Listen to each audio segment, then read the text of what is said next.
Programme में एक बार फिर खुशामदीद। इस वक्त अमजद न्याजी साहब हमारे साथ हैं, हम उनसे गुफ्तगू करेंगे। न्याजी साहब बहुत शुक्रिया सर वक्त निकालने का। सर सबसे पहले तो ये बताइएगा कि हाल ही में जो मुज़ाकरात के हवाले से एक चीज़ें सामने आ रही थी, गुफ्तगू के आगाज़ के हवाले से गुफ्तगू शुरू हो चुकी थी, लेकिन अब पीटीआई जो है वो मसाइल का जिक्र कर रही है। अलीमा साहिबा ने उनका एक बयान सामने आया कि खान साहब को एक और केस में सज़ा सुनाई जाएगी। तो क्या हम एक तासुर तो ये है कि शायद बातचीत का आगाज ना हो सका और इसलिए अब मामला जो है वो मजीद बिगड़ता जा रहा है। आप भी यही समझते हैं या वजूहात कुछ और हैं? बिस्मिल्लाहिर्रहमानिर्रहीम। डे वन से आपके इल्म में है कि चीजें कहाँ पे खड़ी हैं। 2022 से लेके भरमार है पाकिस्तान तहरीक इंसाफ पे मुकदमात की और फस्तायत की इंतहा चुकी है, और थोक के हिसाब से वो एक ही बंडल लेके दे दिया जाता है सजाओं का। और हम तो डे वन से कह रहे हैं कि ये अनस्टेबिलिटी जो है पाकिस्तान के अंदर को खुशहाली नहीं लाएगी, बल्कि इससे क्या होगा कि आप जहाँ जीडीपी रेट जो आपका 6% था, अब वहाँ पे आप 2% पे आ चुके हैं, और वो भी बड़े फख्र से कहते हैं कि जी हमारे पास 2% की जी हम ग्रोथ कर रहे हैं। इसी तरीके के साथ आपकी एक्सपोर्ट देख लें, इसी तरीके के साथ आपकी इंडस्ट्री देख लें, इसी तरीके के साथ आज सैलाब की सूरत हाल देख लें। सिवाय तस्वीरें टिकटॉक बनाने के अलावा क्या हो रहा है? लोग तो मर रहे हैं, लोगों को आज भी टेंट का इशू है, आज भी खाने का इशू है, उनके जानवरों के चारे का इशू है। लोग तो तबाह हो गए, तकरीबन 70 लाख के करीब लोग डिसलोकेट हो चुके हैं।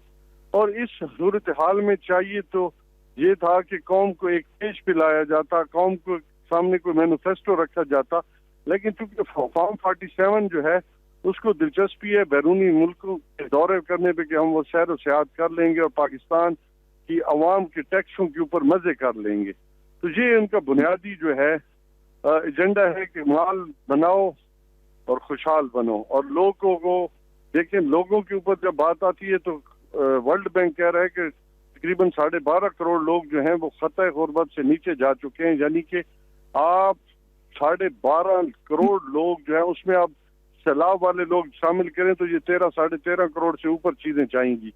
तो ठीक है न्याजी साहब, लेकिन अब एक मामला तो सर ये है ना कि मुल्क के अंदर सैलाब की सूरत हाल है, बाकी चीजें जो है वो सामने आ रही हैं। तो अब आपकी तजवीज क्या होगी कि किस तरह आगे बढ़े? क्योंकि जब मुज़ाकरात की बात होती है तो सियासी जमातें आपके ऊपर ये भी तनकीद करती हैं कि आप जमहूरियत की बात करते हैं लेकिन सियासतदानों के साथ बैठने के लिए तैयार नहीं है।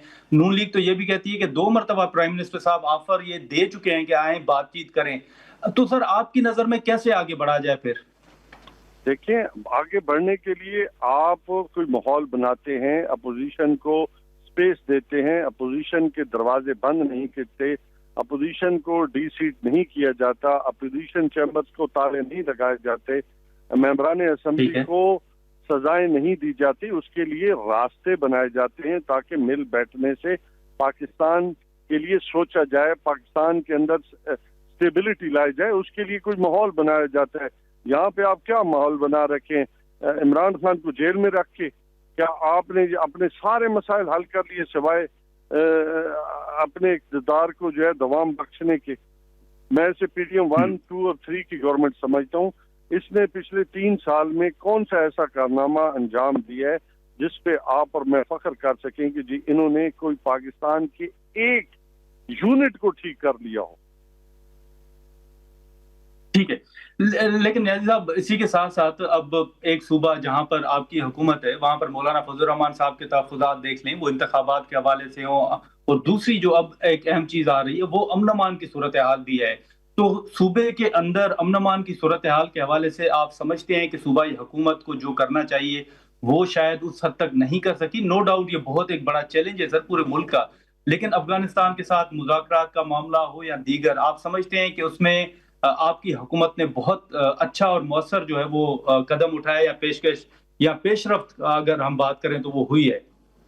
देखिए, केपीके हुकूमत बारहा अपने मौक़िफ़ का इजहार कर चुकी है, लेकिन उसे उस तरीके के साथ वफाकी हुकूमत काम नहीं करने दे रही जो करना चाहिए था। देखिए, दूसरा जो वहाँ पे दहशतगर्दी के हवाले से बात है, देखिए दहाइयों से वहाँ पे दहशतगर्दी हो रही है। 9/11 के बाद आप देखें कि अमेरिकन इकट्ठे हुए और उन्हें अपनी पॉलिसी बनाई, उस पॉलिसी में वो अभी तक चल रहे हैं। पाकिस्तान ने क्या नेशनल एक्शन प्रोग्राम जो बनाया था आर्मी पब्लिक स्कूल के बाद, क्या उसको इम्प्लीमेंट किया? जवाब आएगा कि नहीं हुआ। बहुत सारे नुकात आज भी ऐसे हैं जो तवज्जो तलब हैं। उसी तरीके के साथ एक चीफ मिनिस्टर को सैर व सियाहत के लिए हर किस्म की आज़ादी हासिल है, टिकटॉक समेत। और जब एक चीफ मिनिस्टर कहता है कि मुझे अफगानिस्तान जाने दे, मैं अपने साथ मुशेरान और ट्राइबल एल्डर्स को लेके जाता हूँ, अफगानिस्तान के ट्राइब्स के साथ, अफगानिस्तान की तालिबान गवर्नमेंट के साथ मुझे बातचीत करनी है। ठीक है अमजद साहब, आखिर में सर मुख्तसरन ये मैं आपसे जानना चाहूंगा कि हाल ही में जो अपोजिशन लीडर के हवाले से एक फैसला हुआ था, महमूद खान अचकज़ई साहब के हवाले से कुछ खबरें आई कि शायद वो नाला हैं, आपसे कोई नाराज हैं, ऐसी कोई गुफ्तगू है? और दूसरा, नए अपोजिशन लीडर के मामले पर कोई पेशरफ्त हुई है या स्टेटस वही है? देखिए, वही स्टेटस है। महमूद अचकज़ई को खान साहब ने नामजद किया है और वो किसने कहा कि जी वो नाला है या हमसे नाराज हैं?